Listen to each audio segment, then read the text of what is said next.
Death T3 in Minecraft. Ladies and gentlemen, we are back with more Death T, and there are bats everywhere. Whoops, anyway, it has been a while, sorry about that, I've been on holiday, but I am back and raring to go. So we have done Death T1, Stardust Shootout, Death T2, the Horror Zone, which ended up being way cooler than I expected, and now we are up to Death T3, and this is probably going to be a bit of a shorter episode since Death T3 is so simple, but also a little bit complicated, and it's going to be a lot of fun. So, what is Death T3? Death T3 is the falling block game. Our competitors, you know, Yugi and the gang, were trapped in a room and blocks started falling from the ceiling, threatening to crush them unless they managed to get out in time. So, how are we going to do this? The first issue that I have is the falling block itself. Falling blocks in Minecraft don't actually do damage when they hit you. They just sort of end up suffocating you or actually just push you out of the way, as we see with that one. And if you happen to get trapped, then you start suffocating, which isn't really ideal. I mean, we could use anvils. You can jump on them. They deal damage. They work well enough as a block, but it just doesn't have the same effect, you know? I mean, it makes an anvil sound for starters.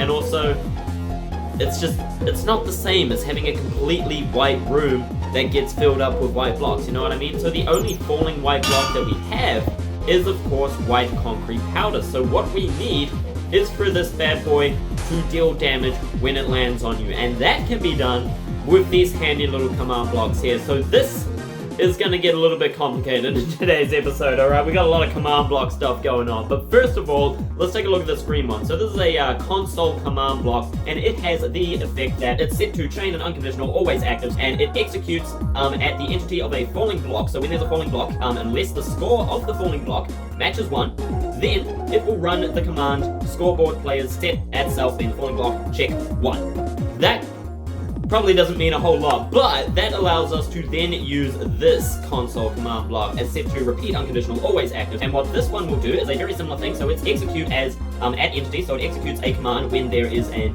entity, that being a Minecraft falling block. So if there is a falling block, then it's going to execute this command unless the score at said falling block matches 1 if the data entity at that falling block. So if the block is a white concrete powder, then it will run the command data merge entity, which means it merges the data with that said entity, that being the falling block, at self at the falling block, and it sets it to hurt entities equals true. Fall hurt max is 40, so that means that it can hurt entities, it can hurt players when it hits them, and the fall hurt, the maximum damage it can do is 40, and the amount of damage that it will do is 40. So that means it will do 40 hearts of damage, which will immediately kill a player unless they have a golden apple or something. I'm sorry, I can't explain it any better than that. I don't know how, but it makes sense, alright? You just have to trust me on that. So now if we set our game mode to survival, we take a falling sand, a white concrete powder, and plop.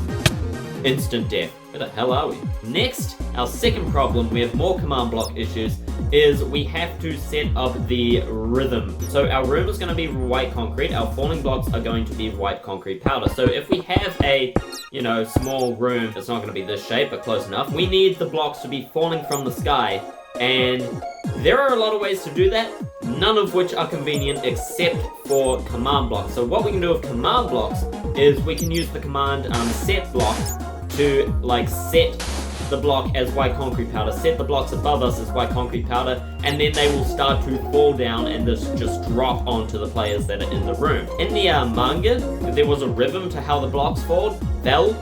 That doesn't make any sense though. I don't know what sort of rhythm that was, but it allowed Anzu to work out where the blocks were going to fall. I don't really like it though, since our Death T is going to be viewed by people and then played by people who will have probably viewed it before. I don't want people to have that advantage of being able to watch where the blocks are falling and work out what the strategy is, and it's also just going to be really complicated to set up something like that. So instead, we're going to have a randomizer. Now there are a bunch of ways to do randomizers in Minecraft, the best way being with a dropper. However, we're going to have a 5x5 room, which means we need to have 25 places where we can summon a falling white concrete powder And to do a randomizer of 25 using droppers, it's huge. There's a randomizer here, and then it splits into 2 randomizers here, and then that splits into 2, and then we've only got 4, so we need to keep going until we have 25 of these. What we're going to do instead is use a command block randomizer. That's not how you get command block. What we can do with this is make a much more condensed and simplified randomizer using commands. So that's what we're going to do now. So this is going to be a little bit complicated. First of all, we're going to put a command block here. So this command block here is going to be our executor of the summon the falling sand. Next, we're going to put some white concrete on top of that, and then we're going to put a command block on that as well. Okay, now with this command block, this is going to be a bit weird, but we're going to set that to set block tilde -1 tilde. So that will set the block directly below it, and we're going to set that to white concrete. So what that's going to do is when this is activated, it's going to set this block here to white concrete. You might be thinking, why are we doing that? It's already white concrete. But you'll see in a second, alright? Next, what we need is a placeable entity. So usually, you know, what people would use for these sorts of things, and it is the best option. We're going to have an armor stand. The reason armor stand is such a good option is because the other placeable entities would be like a boat or a minecart, and those things just move on their own. They can be budged, especially by all of these bats. So we're going to put an armor stand, which can't really be moved. Bats will go through it, it won't move, it'll stay there, it'll be nice and solid. So next up, what we're going to do is have a command block over here. This will be our randomizer block thing, I guess. And it's going to be a little bit complicated like the ones over there. But what we want this to do is basically execute a command on a entity being our armor stand. So it's going to execute the command in the position of the armor stand. So it's sort of like the armor stand itself is executing the command. That will allow us to pick a random armor stand. Also, fun fact, you can copy a command block with a command by doing a control and then middle click on your mouse. And that will give you a new command block that already has that command in it. So that's going to set it to white concrete. And then we're just going to drag this across a little bit. We'll have 3, for example. And then we're going to put armor stands on top of that. And then all of these will have our summon block. What this is going to do is it's going to pick a random entity to execute the command. It's going to pick a random armor stand and then execute a command on that armor stand. So how we do that is with the execute as @entity type armor stand sort equals random. So it's going to pick a random armor stand. So it's going to look at all the armor stands and pick a random one. We'll have the limit set to 1. So it's only going to pick one of them, right? That's only going to pick one. And then we want that to close off. There we go. Now it's a command. Excellent. And then set armor stand. So it's going to pick an armor stand, and then at that armor stand, at self being the armor stand, it's going to run a command at the armor stand, and we're going to have that command as set block and then tilde -2, so 2 blocks below the armor stand. We're going to set that block as a redstone block. Alright, let me just go over that again. So what this does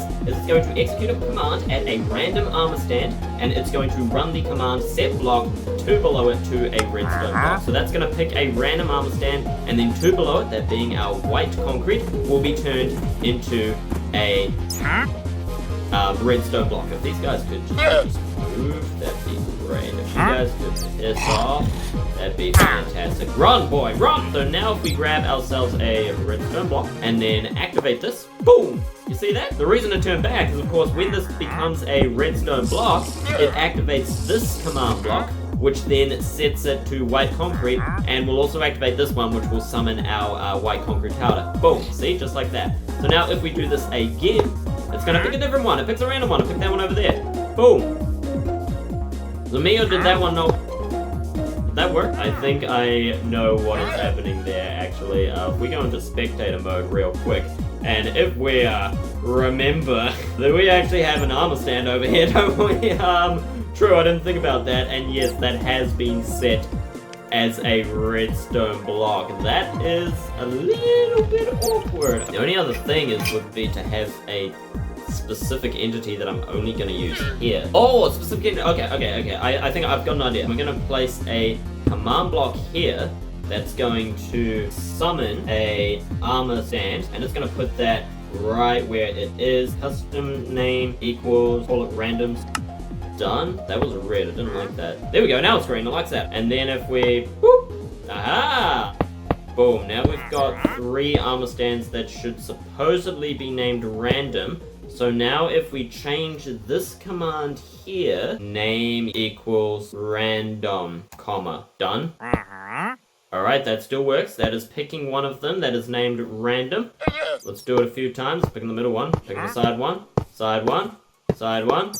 Awesome, epic, epic. So that's going to randomly set one of these to redstone block, and then I'm going to change this command to set block, and it's gonna set block like 20 meters above it or something. Very epic. Okay, what we're actually gonna do. You mind? Run for your little life. Get out of here. Bam, bam. So Death T3 is a 5x5 room. So if we look at chapter 33 of the Yu-Gi-Oh! Original manga, we can see that this room is a 5x5. So 1, 2, 3, 4, 5 is a 5x5 room that is very, very tall. So that's going to be there. That is actually quite small, but I like it. It looked very claustrophobic in the manga. That's how it's supposed to be, and that gives limited space for players to escape. If we make it too big, then it's not only going to take a long time to fill up the room and get them to a point where they can escape, but it also gives them a lot of space to just run and get out of the way, makes them less likely to be trapped, makes it a bit more easier for our players. And we don't want that. We don't want it to be easier. We want them to die. In Death T3, there was an escape hatch there, right? So our escape hatch is going to be on this side, and they say that the escape is about 10 meters high. But if we look at when the blocks first start falling, we can actually count the blocks. So each block looks to be about a meter high, and there is 1, 2, 3, 4, 5, 6, 7, 8, 9, 10 blocks before the escape exit. The escape is actually like in between 2 blocks, so we're gonna have it just above the 10th block. I think that would be best. And if we look at the blocks as they're falling, and especially at the end where Honda is standing right next to a block, you can see that each block is about 1 meter tall. If we assume that Honda is about, you know, like 1.7 or something, then the 2 blocks there would be about 2 meters tall. So each block should be about 1 meter tall each, and there are 10 blocks, which is perfect because blocks in Minecraft are 1 meter tall. So 1, 2, 3, 4, 5, 6, 7, 8, 9, 10. That's their escape route, and that is way up there, 10 meters high. That is actually quite tall. For now, let's just build up this room.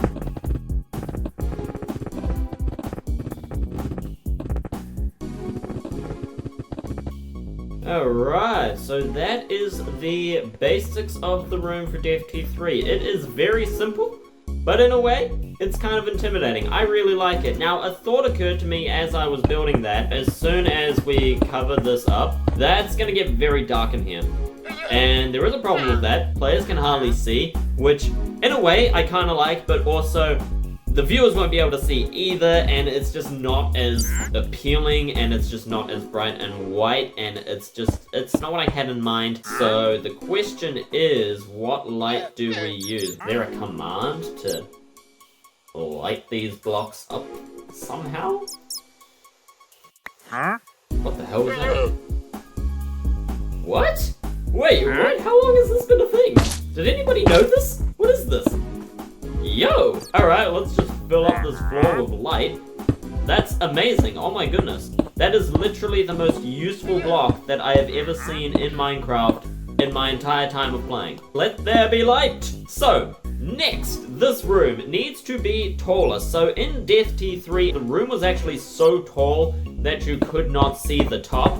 We don't want it to be that tall because 1, that's kind of hard to pull off in Minecraft, and 2, that means that players will easily be able to see where the blocks are coming from. But we do want it to be somewhat tall, and we want to at least create that effect of, hey, this room is really bloody tall and we can't see the top. So let's take a look at our manga panel here. It actually kind of looks like the room is like 10 blocks higher. Oh, there's a better shot where they're looking up, and 1, 2, 3, 4, so maybe like 5 taller than the exit. What we're going to do here is we're going to do the very similar fog effect like we have done in the last 2 Death Ts to create the illusion of a tall ceiling where you can't see the top at all.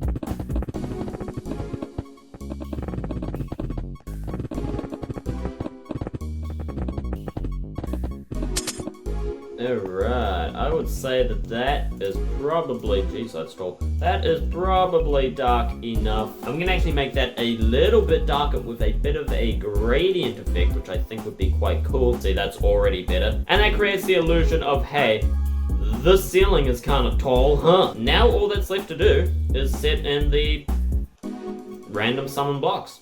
Alright, this is going really easy. I like this so far. How high up do we need to go for this? That is the question. It's going to be tilde and then 1, 2, 3, 4, 5, 6, 7, 8, 9, 10, 11, 12, 13, 14, 15, 16, 17, 18, 19, 20, 21, 22, 23. Boom. There it comes falling down, boof! Squish if you're not paying attention. Excellent! That is fantastic. Okay, so let's copy that command. Let's actually copy that command block. Just control middle click. We'll get rid of all of these, and then we'll just put that in 1, 2, 3, 4. And then it needs to be 5, 5, 5. So all of these should have the command, yep, that if they are activated, they summon a white concrete powder just above up there. Okay, now we're going to switch this out and put that here. That should have our, yep, set to redstone block. Excellent. That'll pick a random one, set it as a redstone block, and it is right in the center. Excellent. So now we're going to set this all as white concrete. Alright, that's that. Our villager is now invisible. Great, that's fantastic. That's exactly what you need, isn't it? Okay. So now, if we do this, boom, concrete powder was summoned and modified into falling, damaging death concrete powder, and I put it there. Boom, let's do it again. Bam, bam, wha-bam, ha-bam, ha-booski. Oh yeah, they're dropping. They're dropping like flies. They're all over here though. What? Please don't just be summoning it there. It's just summoning it there. Custom name in capitals. So for some reason the second one doesn't. That's why. It's because I can't spell. I put a bloody E in it. Okay. Now if we do this, boom, that's at the corner. Boom, that's at the other corner. That's at a random one. Oh yeah, that's being randomized. Now of course, I can't just be standing there placing redstone blocks over and over again. So we need to set up some sort of activation mechanism that's going to trigger this and cause it to go off. And I think I want the timing to be a little bit random so that players aren't expecting it, but we don't want it to be so slow that they can see it coming. So we have a dispenser here and an observer looking that sort of way at this. Right, and then we have redstone coming out there. I'll just put it there so we can all see it. And then that triggers that. And when it comes off, that triggers that. Okay, good. So now if we have that go into there like that, build this bad boy up. A-bam. And then that will, at random times, summon us a falling block. Alright, this is where the fun begins. Unfortunately, we can still see the commands. That's kind of annoying, but I'm sure there's ways around that. Oh, jeez. This game's intense. This game is intense. When is it gonna fall? Oh, there we go. And it is kind of slow. It is kind of slow, but it is a little worrying. There must be a way to speed that up, though. Oh, now it's really popping off. Oh, I don't know why. It gets really panicky when it starts going faster. And, oh, geez, something like that happens. And we get stuck. And we gotta climb back to the top. See, if you fall and get stuck and can't get out, that's the real danger, I think. I could easily fall and die. That's cool. Ooh, that was close. Oh, that was close. Oh my goodness. Okay. That's a little intense. That's a little bit dangerous. Ooh, I don't like that at all. Oh, jeez. Especially when we get higher, there is less time to avoid. Knew it was going to happen at some point. My phone decided to start want to update. It's not too hard though at the moment. I'm not struggling a lot with it. Any minute now. Oh, that's getting close. But so are we. We are getting close. Which means we're running on. Time to dodge. Damn, that hit me as soon as I looked down. Oh my goodness. Oh man, we were one block away from escape as well. Oof, a bat is on fire. Well, that helps take care of our bat problem, I guess. We could set up multiple of these. Alright, now it's going off. Oh yeah, that's become a lot quicker. We're fretting for our lives and they're going off fairly constantly.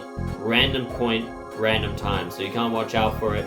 You just gotta be ready. So you also need to check where the blocks go so that you know when you can go up. And of course, as soon as you check, that's when the block falls right where you are every bloody time, which is, that's how I died last time. So you gotta be real careful and just constantly checking both above you and below you to make sure that you don't get hit and make sure that an exit shows up. Oh, jeez. Oh, this is dangerous. Oh, see, now this sort of thing can happen and you're just stuck. And if 2 spawn right above me, like if we get 2 there, we're dead. Come here, come here. Not on me, next to me. Come next to me, over here in this spot, so that I have a place to move. Epic parkour moves. Ah, no. Oh, no. I need to get out before it blocks off the exit as well. Oh, no. No. Oh, jeez. Yes, yes. Oh, freedom. Freedom. Come on, yes. Oh. I can't believe I didn't die from landing there. Oh, that is good. We made it. Yo! That was a lot of fun. I really like that. That actually got very, very intense because of where I got stuck in here. I couldn't escape and it was random. I knew it was random. I just had to wait for an opening. And luckily when I did, the exit revealed itself. Now, what I think we can do to intensify the game a little bit, just to make it, you know, a little bit spicier. When a block ends up in one of these spaces, I want it to go faster. I'm not entirely sure how to do that. It's certainly possible with the observers. Here's what I'm gonna do. I'm going to set these off to start up their own clock. That's gonna trigger these, so that's just gonna make it go faster, faster, faster. I think we're gonna have each one do a separate clock. So as soon as a block goes there, things are going to get faster. Then as soon as one goes there, it's going to get even faster. And as one goes there, even faster. That'll just make this seal off a lot quicker, so there's not as much time from when a block gets placed there to when this all gets covered up. Because, you know, that means players are actually going to have to get there quickly. And if you're stuck back here like I was, you're going to be in a lot of danger and you're going to be sweating hard. So how do we set up blocks again? Jeez, that's fast. Let's slow that down. We put a block there. That still goes off. Excellent. So what we're going to do there is we're going to control copy this command block and stick that there so that when one block lands there, boom, that's going to start triggering falling sand at much, much faster interval. That is already quite scary. Okay, cool. There's probably much easier ways to do that, but hey, that is 2 clocks set up, or 3 clocks set up. So if any of these gets blocked off, like so, that triggers that. And this is going to be in combination with what's going on down there, so that's really going to pick up the pace. And then as soon as this one gets blocked off again as well, boom, that starts going. Now it's going at double speed. And this one gets blocked off, boom, going at triple speed. We're all going off, it's going hard. This is going to get blocked off, boom, it's getting there. And then, you know, our players are going to start to panic. And that's really all there is to it. So that is Death T3. And of course, players are going to exit out here, and then they can move into the next stage, Death T4. I will see you guys next time for Death T4. Hopefully, it should be coming out in just a few weeks. But yeah, these episodes can take a while to do. This one did not take as long, but if there's a lot of building, and the next episode is gonna be real hard. It's gonna be tough. It's probably gonna be even more challenging than building this monstrosity. Maybe not quite as big, but there's gonna be redstone involved. It's gonna be complicated. Basically, we're gonna be making capsule monster chests in Minecraft. So stay tuned for that. Thank you all so very much for watching. My name has been Senkara, and until next time, see ya. Also, don't forget, comment down below if you want to be a part of Death T when it gets finished. See ya.